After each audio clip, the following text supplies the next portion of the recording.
Bueno, entonces como habíamos dicho en la tutoría, tanto en Bien y como en la Cardia, les iba a grabar esta parte para subírselas a YouTube. Espero les sirva. Cualquier duda que quede al respecto, cualquier comentario, lo que sea, pues me pueden escribir por WhatsApp o por Facebook y trataré de responderles las dudas que tengan. Lo primero que hay que decir de la esclerodermia es que pues es la enfermedad reumatológica que como característicamente, patognomónicamente genera una fibrosis tanto cutánea como sistémica. Es muy poco lo que se conoce sobre su fisiopatología y por eso mismo vamos a ver que el manejo suele ser inefectivo. Realmente no hay ningún manejo que haya demostrado una disrupción o un interrumpimiento completo del progreso de la fibrosis. Lo pueden demorar, lo pueden alargar un poco, pero al fin y al cabo, a largo plazo, todos van a terminar en el punto de fibrosis que hubieran terminado sin el manejo. ¿Listo? El manejo les da algo más de calidad de vida con las complicaciones que ocurren a causa de la fibrosis, pero realmente no existe como un antifibrótico o algo por el estilo.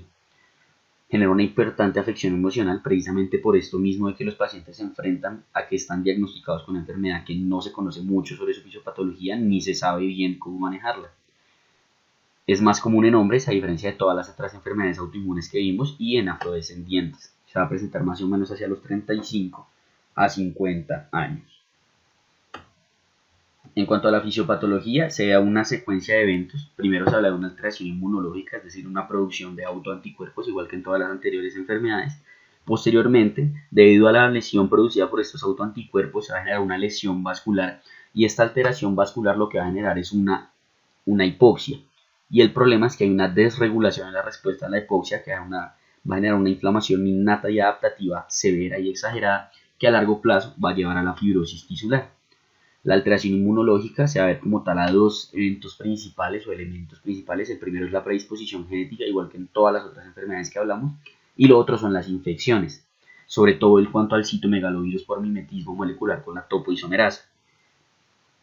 Para que a todos nos quede claro qué es el mimetismo molecular, básicamente lo que ocurre es que el citomegalovirus tiene alguna proteína o algún antígeno que es reconocido por nuestro sistema inmune y se forma un anticuerpo contra este.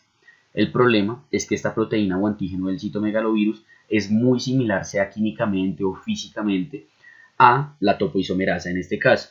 Entonces el anticuerpo que se creó contra el citomegalovirus va a empezar a reaccionar contra la topoisomerasa debido a que se confunde y piensa que es el mismo antígeno. Entonces esto es lo que se conoce como reactividad cruzada o mimetismo molecular, que tiene una implicación en muchas enfermedades autoinmunes, pero aquí en la esclerodermia tiene como cierta particularidad o cierta importancia, sobre todo con esta parte del citomegalovirus y la topoisomerasa. Entonces, como dijimos, esa lesión vascular genera una hipoxia y el problema es que hay una alteración en la respuesta normal que se genera frente a un evento hipóxico. Usualmente uno espera una vasodilatación o un aumento de unos factores angiogénicos. Aquí lo que se ha visto es que ocurre un aumento en los factores antiangiogénicos e incluso el factor angiogénico por excelencia, que es el factor endotelial vascular que se produce usualmente frente a la hipoxia, adquiere un efecto paradójico o una función paradójica y empieza a funcionar como un factor antiangiogénico. Eso lo que va a generar a largo plazo, con la inflamación que se genera secundaria, es una sobreestimulación de los fibroblastos y una consecuente sobreproducción de matriz extracelular, que es lo que lleva como tal a la fibrosis, sea cutánea o sistémica.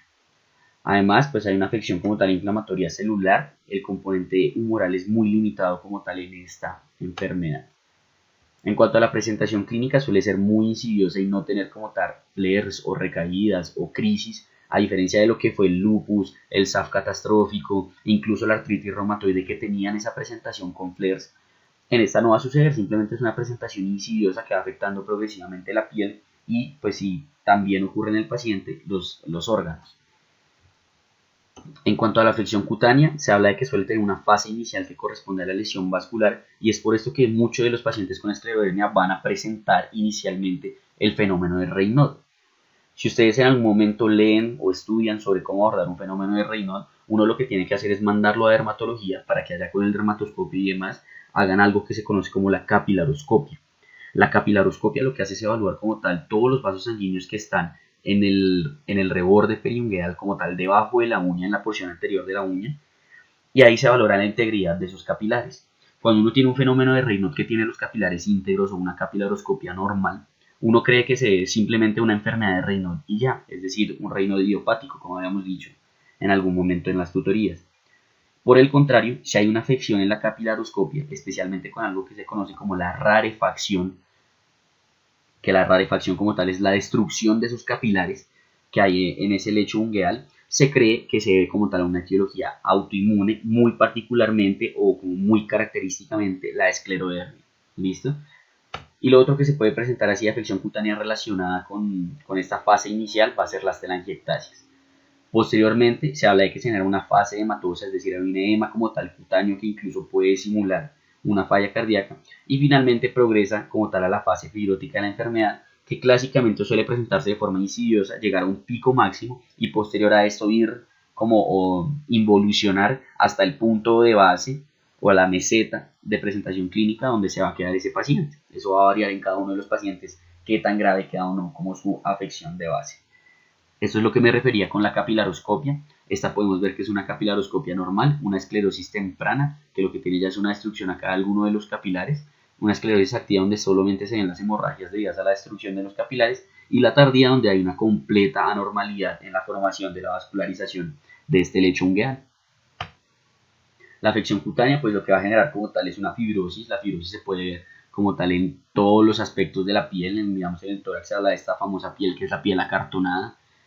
Incluso puede haber una deformidad, como ocurre en este caso de la foto, de que genera, o sea, una deformidad como tal de los miembros que no es debido a una afección articular per se, sino a que hay una afección dermatológica y en ocasiones de los músculos que lo que hace es llevar de forma mecánica a esta deformidad articular, pero no es porque tal haya un compromiso de las articulaciones, a diferencia de lo que ocurre, por ejemplo, en la artritis reumatoide. La afección cutánea también se va a ver a nivel facial. Se habla, por ejemplo, también de la fibrosis como tal del frenillo lingual. Incluso puede ser una de las formas de debut de la presentación. Los fenómenos de Raynaud tan severos pueden llevar a manifestaciones isquémicas o a necrosis como tales digitales. Y en la cara suele haber una característica, una facies muy típica de la esclerodermia, que es la facies de muñeca. Si ustedes piensan, por ejemplo, en Annabelle, en la muñeca esta de la película, ustedes ven que usualmente no hay como tal ninguna de las líneas de la expresión facial ni arriba de las cejas ni en la región periorbitaria. Y esto es lo que le ocurre también a estos pacientes. Genera una piel completamente retraída y una disminución completa de las expresiones faciales porque no hay arrugas de la expresión facial o líneas de la expresión facial. Y por eso se le conoce como una facies de muñeca. En cuanto a la afección del tracto gastrointestinal, ese suele ser el siguiente órgano después de la piel más comprometido por la fibrosis. En la boca puede haber una disminución de la flexibilidad facial y una consecuente alteración en la alimentación, y también puede haber un trastorno como tal de la deglución. En cuanto al esófago, lo más común y que incluso es la afección gastrointestinal más común va a ser la disfagia. La fibrosis también puede haber una fibrosis y atrofia esofágica. En el estómago puede haber gastroparesia y algo muy característico de la esclerodermia, que es la ectasia vascular del antro, que cuando entran en endoscopia la suelen describir como una mucosa en sandía. Ahorita vemos la foto. Y en el intestino, lo que se puede encontrar es un colon irritable, una pseudoobstrucción e incluso una neumatosis intestinal. Si recuerdan, cuando vimos radiología abdominal con Juan Carlos, mencionamos que la neumatosis intestinal era la acumulación de aire entre las paredes como tal del intestino. El mensaje aquí entonces es que se queden con que la neumatosis intestinal no es necesariamente debido a una obstrucción intestinal con inminencia de ruptura ni nada por el estilo. Hay muchas otras patologías que pueden cursar con neumatosis intestinal y no implicar que como tal ese paciente esté obstruido. Esto es lo que se podría ver en las imágenes. Aquí hay una afección como tal del esófago con una constricción severa del esófago posterior, una acumulación acá de todo el bolo alimenticio.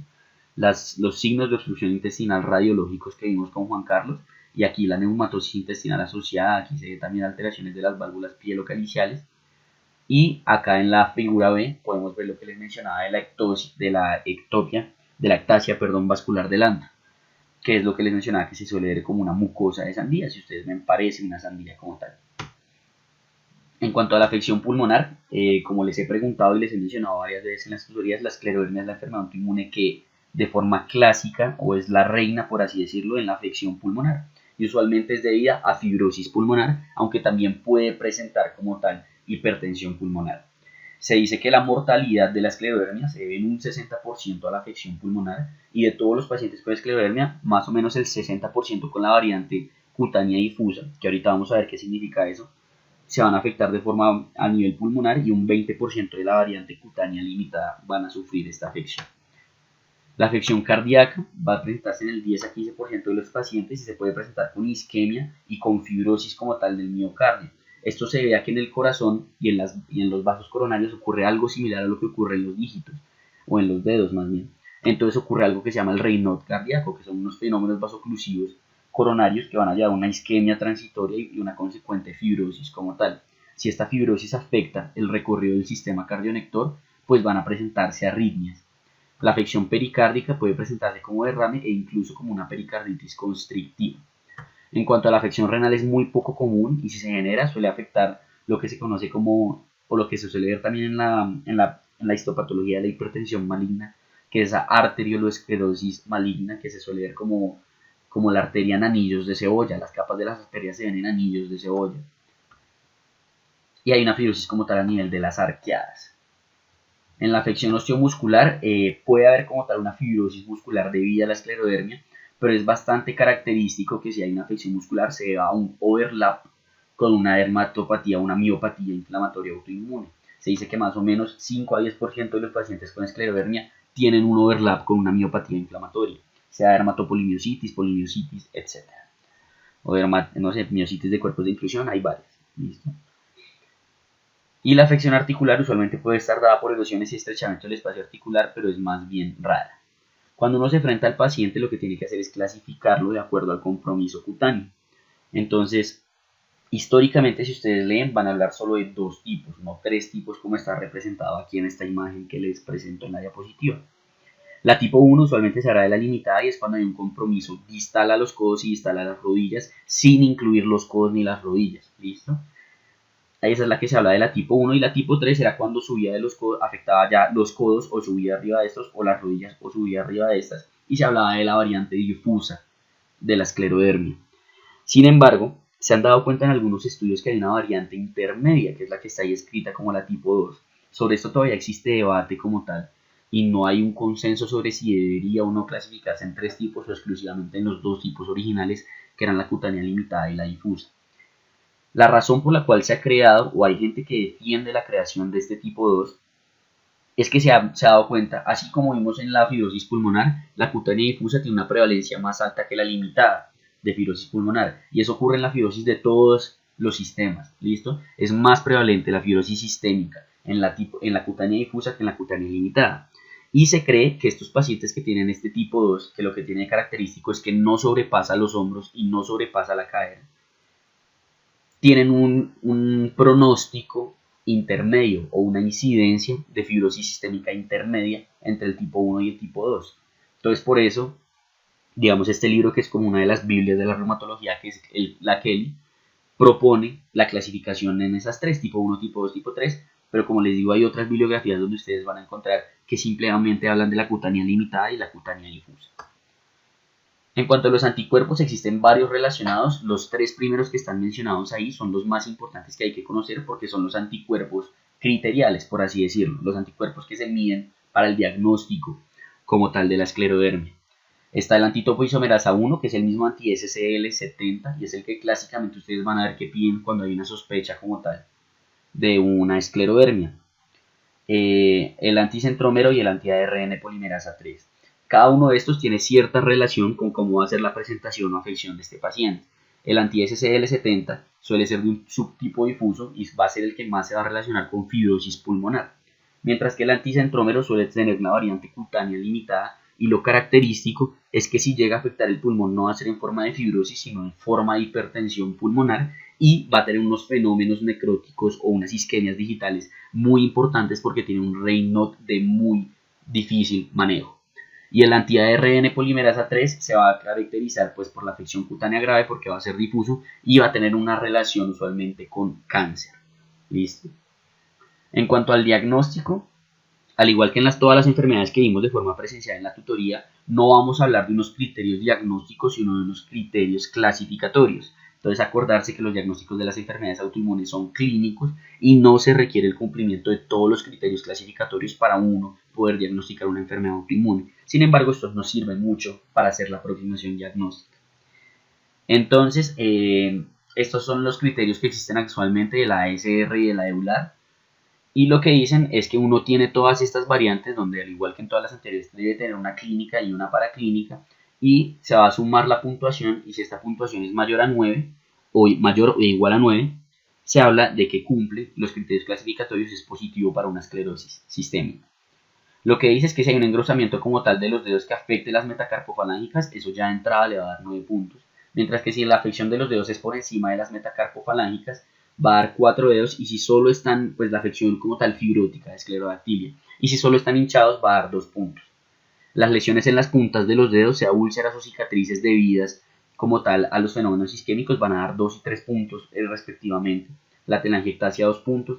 Las alteraciones en la capilaroscopia como la rarefacción que hablamos 2 puntos, la hipertensión pulmonar y la enfermedad pulmonar intersticial o la fibrosis intersticial va a dar 2 puntos cada una, el fenómeno de Raynaud 3 puntos y los anticuerpos va a dar 1 punto cada uno. Los anticuerpos van a ser los que mencionamos, anticentrómero, antitopoisomerasa o SCL70 y los anti-ARN polimerasa 3. El seguimiento es clínico, realmente no hay un consenso sobre cómo se debería seguir, este es quizá el que más se utiliza, que es el puntaje de Rodnan, en el cual se valora como tal la esclerosis cutánea o la fibrosis cutánea, se habla de un puntaje de 0, 1, 2 y 3, de acuerdo a si es normal, leve, moderado, grave, el pliegue o el repliegue cutáneo que se puede hacer con los dos dedos, siendo obviamente la 3 que no hay ningún repliegue y la 4 y la 0 pues el repliegue normal. Hay una puntuación máxima pues de 51 y valora 17 áreas y de acuerdo a qué tan alta esté la puntuación se puede estratificar la severidad, pero como ustedes mismos podrán notar es algo bastante subjetivo, sobre todo la diferencia entre la B y la C, o sea, entre la leve y la moderada, es algo muy subjetivo. Entonces no es algo como tan avalado clínicamente, pero es como lo mejor que hay. Y el manejo, como mencionamos, no existe un antifibrótico o algo por el estilo. El manejo simplemente se va a dar de acuerdo a qué es lo que se esté afectando y lo que se vaya presentando en el paciente. El fenómeno de Raynaud se va a manejar muy similar a como mencionamos la hipertensión arterial pulmonar del grupo 1 cuando realizamos eso en cada uno de los grupos. El fenómeno de Raynaud usualmente se va a manejar inicialmente con vasodilatadores, que lo más común va a ser inhibidores de la fosfodiesterasa 5, como el sildenafil, el valdenafil, etc. Y los de segunda línea, cuando haya un Raynaud refractario a los inhibidores de fosfodiesterasa, van a ser las prostanoides intravenosos, como el epoprostenol, los antagonistas de endotelina, como el bosentan o el ambrisentan, etc. La nefropatía, como tal, va a ser hipertensiva usualmente y se va a manejar usualmente con inhibidores de la ECA. La afección gastrointestinal, si es superior, va a ser con cuidado dental y como tal con inhibidores de bomba de protones para evitar la formación de úlceras y cosas por el estilo. Y la gastrointestinal inferior usualmente va a ser con probióticos, antibióticos rotativos si hay un alto riesgo infeccioso, etc. En cuanto a la piel, lo que tiene evidencia es el mofetilmicofenolato y la ciclofosfamida. En la enfermedad pulmonar intersticial los mismos dos son los únicos que tienen evidencia y realmente no es así excelente. En la hipertensión arterial pulmonar el manejo, como es una hipertensión arterial del grupo 1, hipertensión arterial pulmonar, perdón, del grupo 1, pues esta va a responder usualmente al manejo avanzado. Si se acuerdan, hablábamos de que la hipertensión pulmonar tiene un manejo etiológico y un manejo avanzado, y aquí usualmente se habla de un manejo avanzado, donde vamos a utilizar inhibidores de fosfodiesterasa 5 y antagonistas de endotelina como terapia dual de forma inicial, es decir, sildenafil, ambrisentan, por ejemplo. Y si estos dos no funcionan, se utilizan estimulantes de la guanilato ciclasa como el riociguat o ya algo más avanzado como pueden ser los prostanoides intravenosos. La afección cardíaca va a ser el tratamiento si hay insuficiencia cardíaca. En cuanto a las articulaciones, lo que está descrito es la prednisolona y el metotrexato, al igual que en los músculos. Y las psicosociales, pues ya va a ser como tan definido por psiquiatría o por psicología, dependiendo de quién sea el que le esté dando el seguimiento al paciente. Entonces, así como para recapitular, y lo importante que hay que saber, es una afección que realmente, una enfermedad que no se conoce mucho sobre su fisiopatología. Se sabe que hay una predisposición genética y un papel importante del citomegalovirus en la formación de autoanticuerpos. Ocurre una consecuente lesión vascular relacionada con estos autoanticuerpos, una mala respuesta a la hipoxia que se da por esta afección vascular y una consecuente aumento de los factores antiangiogénicos y factores profibróticos y se genera un aumento de la matriz extracelular y esto puede ocurrir en la piel o en cualquier órgano como tal. La afección de la piel usualmente va a ser de una forma insidiosa, va a iniciar con la fase preclínica que usualmente va a ser el fenómeno de Raynaud y las telangiectasias que hablamos, con la rarefacción en la capilaroscopia y la posterior afección cutánea ya como tal fibrótica. Y posteriormente pues también puede haber toda la afección fibrótica de todos los otros sistemas. Y el manejo, pues no hay un antifibrótico como tal, sino que va a ser dirigido a cada una de las afecciones. Y la clasificación, acordarse que existe la cutánea limitada, la cutánea difusa, y que los anticuerpos de importancia son el anti-SCL60 o anti-topoisomerasa, los anticentrómero y los anti-ARN polimerasa 3. Ustedes han escuchado, me imagino, clásicamente lo del síndrome CREST, que es lo de la calcinosis, el Raynaud, las alteraciones esofágicas, la esclerodactilia y las telangiectasias, pero realmente, o sea, el síndrome CREST sirve, es un acrónimo que nos sirve para saber una de las manifestaciones, pues como clásicas de la esclerodermia, pero es que anteriormente el CREST como tal era un diagnóstico, y eso ya dejó de existir, para que lo tengan en cuenta. El síndrome CREST o el CREST como tal ya no son unos criterios diagnósticos. El diagnóstico de la esclerodermia se hace usualmente con los criterios clasificatorios que les mencioné, se divide en cutánea limitada y difusa, y usualmente el CREST va a ser una presentación de una cutánea limitada, que es como lo característico porque solo tiene esclerodáctila y no suele tener fibrosis cutánea difusa. ¿Listo? Como para que lo tengan en cuenta, que eso como tal no es un diagnóstico, sino que simplemente es una variante de la esclerodermia. Y pues ya, eso sería todo. Espero les haya gustado y que les sea de utilidad.